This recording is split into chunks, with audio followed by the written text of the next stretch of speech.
আসসালামু আলাইকুম প্রিয় দর্শক, একদিন আগে ডক্টর ইউনূস পদত্যাগ করতে চান বলে যে কথা এনসিপির আহ্বায়ক নাহিদ ইসলাম বলেছিলেন সংবাদ মাধ্যম বিবিসিকে, এবং যেটাকে কেন্দ্র করে চিলে কান নিল এই ধারণার বশবর্তী হয়ে সকল মিডিয়াকে হইচই করতে দেখেছি। তখনই কিন্তু আমি সন্দেহ প্রকাশ করেছিলাম যে আসলেই কি ডক্টর ইউনূস এমন কথা বলেছেন। মানে আমার লজিকে মনে হয়েছিল যে ওনার মতো অবস্থানে থেকে, ওনার মতো অভিজ্ঞ লোকের পক্ষে এ ধরনের ছেলে মানুষই অভিমান সাজে না। উনি এ ধরনের কথা বলতে পারেন, এটা আমার বুদ্ধিতেই কোলায় না, আমি হিসাবে মিলাতে পারি না। পরে আবার চিন্তা করেছি হতে পারে কেন? যে ভদ্রলোক এই তার নাতির বয়সী ছেলেদেরকে নিয়ে দেশ চালানোর পরিকল্পনা করেন, অনভিজ্ঞ লোকদের কাছে টেনে নিতে অন্যদের তুলনায় বেশি পছন্দ করেন, তার পক্ষে এটা হতেও পারে। কিন্তু আজকে দেখা গেল না, আমার প্রথম সন্দেহটা ঠিক। সম্ভবত উনি বলেননি। কথাটা বললাম কেন সেটা বলছি। আজকে একটেকের মিটিংয়ের পরে উপদেষ্টাদের নিয়ে ওনার একটা অনির্ধারিত একটা মিটিং হয়েছিল। মোটামুটি সব উপদেষ্টারা সেই মিটিংয়ে ছিলেন। সেই মিটিং থেকে বের হয়ে এসে পরিকল্পনা উপদেষ্টা যিনি ছিলেন, পরিকল্পনা বিষয়ক যে উপদেষ্টা অধ্যাপক ওয়াহিদুদ্দিন মাহমুদ, উনি একটা কথা বলেছেন সাংবাদিকদেরকে। উনি সরাসরি বলেছেন যে আমি ওনার কথাটা হুবহু পড়ে শোনাচ্ছি আপনাদেরকে। উনি বলেছেন প্রধান উপদেষ্টা যাচ্ছেন না, আমাদের সঙ্গে থাকছেন। উনি পদত্যাগ করবেন বলেননি, তিনিও অবশ্যই থাকছেন, অন্য উপদেষ্টারাও থাকছেন। আমি এটুকু কথা আগে উনি আরও কিছু বলেছেন, সেটুকু আমি পরে আসছি। আগে এটুকু কথা একটু বিশ্লেষণ করার চেষ্টা করি। তার মানে উনি থাকছেন, এটুকু আমি বুঝতে পারলাম। তারপর বললেন যে উনি পদত্যাগ করবেন বলেননি। তাহলে বলেননি যখন, তাহলে সেই কথাগুলি আসলো কি করে বাইরে? মানে উনি বিরক্ত, উনি হতাশ, উনি থাকতে চাচ্ছেন না, উনি পদত্যাগ করার কথা ভাবছেন। হ্যাঁ, বলেননির সঙ্গে ভাবছেন, এর একটা পার্থক্য থাকতে পারে। হয়তো ভেবেছেন, কিন্তু সেই ভাবনার কথা বলার জন্য উনি নাহিদ ইসলামকে অ্যাপ্রোপ্রিয়েট ব্যক্তি মনে করলেন কেন? নাহিদ ইসলাম এনসিপি মানে একটা পলিটিক্যাল পার্টির প্রধান। ডক্টর ইউনূস তো পলিটিক্যাল পার্টি, উনি তো এনসিপি প্রধান নন, অথবা এনসিপির সঙ্গে ওনার কোনো সম্পর্কও নাই। হ্যাঁ, আনঅফিসিয়ালি ওনাকে এনসিপির আপনি মাস্টার মাইন্ড বলতে পারেন, কিন্তু সেটা তো অফিসিয়ালি বলা যাবে না। তাহলে তিনি সেই কথাটা নাহিদ ইসলামকেই বলতে গেলেন কেন? আচ্ছা, বুঝলাম যে উনি আপনার ক্যাবিনেটে বসে ওনার সহকর্মীদের সঙ্গে পদত্যাগের কথাটা বলেননি, কিন্তু ভাবনার কথাটা একটা পলিটিক্যাল পার্টি লিডারের কাছে জানিয়েছেন।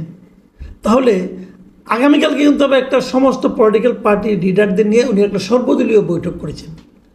সেই বৈঠকেও সকল পলিটিক্যাল পার্টির লিডারদের কাছেও কি তিনি জানাবেন ওনার মনের ভাবনার কথা? যদি না জানান, তাহলে ওনারা কি মনে করতে পারেন না যে গোপন কথা কেবলমাত্র নাহিদ ইসলামকে বলে, আমাদেরকে বলে না? ভাবতে তো পারেন, নিজেদেরকে ওনারা বঞ্চিত মনে করতে পারেন। এই এত বড় বিশাল ব্যক্তিত্ব, নোবেল পুরস্কার বিজয়ী ব্যক্তিত্ব, কেবলমাত্র নাহিদ ইসলামকে আপন মনে করে মনের কথাটা বলে, আমাদেরকে বলে না। অথবা এখান থেকে কি আরেকটা অনুসিদ্ধান্তে পৌঁছা যায় না যে আসন্ন নির্বাচনেও কি উনি নাহিদ ইসলামকে এভাবে ফেভার করবেন? যাক, এত সন্দেহপ্রবণ হওয়া ঠিক না, আমি হতেও চাই না।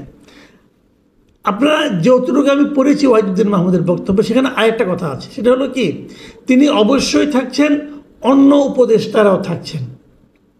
তো অন্য উপদেষ্টারাও থাকছেন এর অর্থটা কি? অন্য উপদেষ্টাদের না থাকার কথাটা কি উঠেছিল? হ্যাঁ, উঠেছিল। 5 জন উপদেষ্টা নিয়ে আপত্তি উঠেছিল। 2 জনের ব্যাপারে আপত্তি তুলেছিল বিএনপি এবং 3 জনের ব্যাপারে আপত্তি তুলেছিল এনসিপি। তারা এই কয়েকজনের পদত্যাগ দাবি করেছে। সেই দাবিতে তারা এখনও অনড়, সেই দাবি তারা প্রত্যাহার করে নেয়নি। কিন্তু ওয়াহিদুদ্দিন মাহমুদ জানিয়েছেন, তোমরা যে যাই দাবি করো সবাই থাকছে। যা হোক, তাহলে ওই 5 জন এখন নিশ্চিন্ত হলেন যে তারা আরও কয়েক মাস তাদের চাকরি থাকছে। ভালো, এটা অতি উত্তম, এটা নিয়ে আর কী বলবো।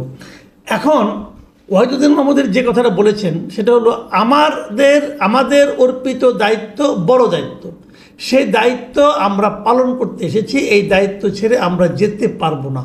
এটাও ভালো কথা যে ওনারা দায়িত্ব ছেড়ে যাবেন না বলে সিদ্ধান্ত নিয়েছেন, অতি উত্তম। কিন্তু আমার একটা প্রশ্ন, সবিনয় প্রশ্ন ওনাদের কাছে, দেখুন, আপনি দায়িত্ব ছেড়ে যাবেন না, এটা কিন্তু আমাদেরকে আশান্বিত করে। আমরা খুব খুশি যে আপনার দায়িত্ব ছেড়ে যাবেন না। কিন্তু আমি কি পাশাপাশি এই প্রশ্নটা করতে পারি, যেহেতু আপনারা দায়িত্বের ব্যাপারে সচেতন, যে আপনাদেরকে দায়িত্ব আছে, এই দায়িত্বটা আপনারা কতটুকু কে পালন করতে পেরেছেন? এটা নিয়ে কি আপনাদের মধ্যে কোনো মূল্যায়ন হয়েছে? একবার কি ভেবেছেন যে জনগণ আপনাদের পারফরমেন্স নিয়ে কী ভাবেন? একবার ভেবেছেন? এই যে মিস্টার ওয়াহিদুদ্দিন মাহমুদ অত্যন্ত ভালো মানুষ, জ্ঞানী মানুষ, কোনো সন্দেহ নাই। উনি কিন্তু এখন পরিকল্পনা মন্ত্রণালয়ের দায়িত্বপ্রাপ্ত উপদেষ্টা। এই বছরের শুরুর দিকে উনি ছিলেন শিক্ষা মন্ত্রণালয়ের দায়িত্বপ্রাপ্ত উপদেষ্টা। উনি যখন শিক্ষা মন্ত্রণালয়ের দায়িত্ব ছিলেন তখন উনি যে মিজারেবলি ফেল করেছেন, উনি যে একশোর মধ্যে গোল্লা মেরেছেন, এটাকে উনি বুঝতে পেরেছিলেন? না হলে ওনাকে সরিয়ে দেওয়া হলো কোনো? যদি বুঝতে পেরে থাকেন, সেই জন্য উনি জাতির কাছে ক্ষমা চেয়েছেন, কারণ জাতি তো ওনাকে একটা দায়িত্ব দিয়েছে। ওনারা তো দায়িত্ব ছেড়ে যাবেন না বলে প্রতিজ্ঞা করেছেন, কিন্তু দায়িত্ব ছেড়ে না যাওয়ার প্রতিজ্ঞার পাশাপাশি ওনারা কি ওই প্রতিজ্ঞাটাও করেছিলেন যে আমি আমার দায়িত্বটা যথাযথভাবে পালন করব? যদি তেমন প্রতিজ্ঞা করে থাকেন, তাহলে পালন করতে না পারার জন্য ওনাদের অপরাধবোধ সম্বলিত কথাটা কোথায়? কোথায় সেই অনুশোচনা?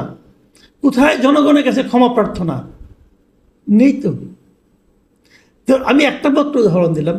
পরবর্তী সময়ে অনেকের নামেই কিন্তু দায়িত্ব পালনে অবহেলার কথা উঠেছে, দায়িত্ব পালনে স্বজনপ্রীতির কথা উঠেছে, দায়িত্ব পালনে দুর্নীতির কথা উঠেছে, সব উঠেছে। এবং সেগুলো নিয়ে বিভিন্ন মিডিয়ায় বলা বলি হয়েছে, আমি নিজেও 2-1টা বলেছি। কোনোটাই কোনো প্রতিক্রিয়া আপনার কোনো রকম হচ্ছে, প্রতিকার হচ্ছে? যদি প্রতিকার না হয়ে থাকে, যদি ওনারা আগামী যে কয় মাস থাকবেন সেরকমই চালিয়ে যেতে থাকেন, তাহলে ভাই এমন দায়িত্ব পালনের বদ্ধপরিকর লোক আমাদের দরকার নাই। এই দেশের একজন সাধারণ নাগরিক হিসাবে আমি আমার অপিনিয়ন দিলাম। আপনারা এটাকে গুরুত্ব নাও দিতে পারেন, কোনো সমস্যা নাই।